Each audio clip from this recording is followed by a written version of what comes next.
Assalamualaikum dan salam sejahtera. Jadi kembali lagi dengan Transmatic Automotive. Hari ini kita nak share berkenaan common issue untuk Continental punya kereta lah. Yang ada isu bunyi yang selalu datang kat kita. Kita dapat, of course memang biasa, dah kereta dah 5 tahun ke 7 tahun, dia punya sistem suspension biasanya ada problem. Tapi ada juga yang datang, bang, saya dah tukar absorber, saya dah tukar absorber link, saya dah tukar lower arm, tapi bunyi still lagi ada.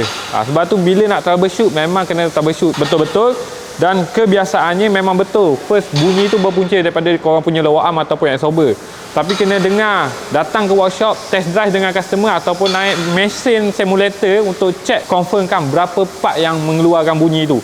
Sebab kadang-kadang ada isu lower arm tu dah pecah tapi bunyi bukan berpunca daripada lower arm.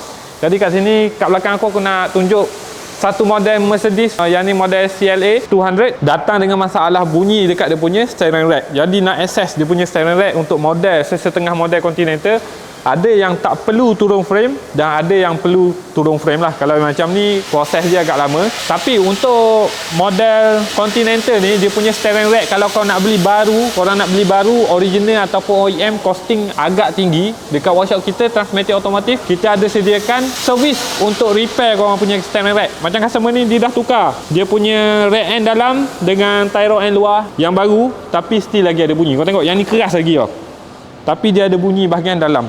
Jadi untuk solution steering rack ni, kita recommend customer untuk buka dan kita hantar repair lah. Untuk repair ni kebiasaannya akan datang sekali dengan warranty, bergantung kepada model kereta tu sendiri lah. Jadi untuk korang yang ada masalah bunyi dekat kereta konti korang yang berhampiran Rembah Kelang, nak check ataupun nak repair kereta konti korang, boleh datang ke Transmatic Automotive, section 15 Shah Alam. Sebarang pertanyaan boleh klik link di bio.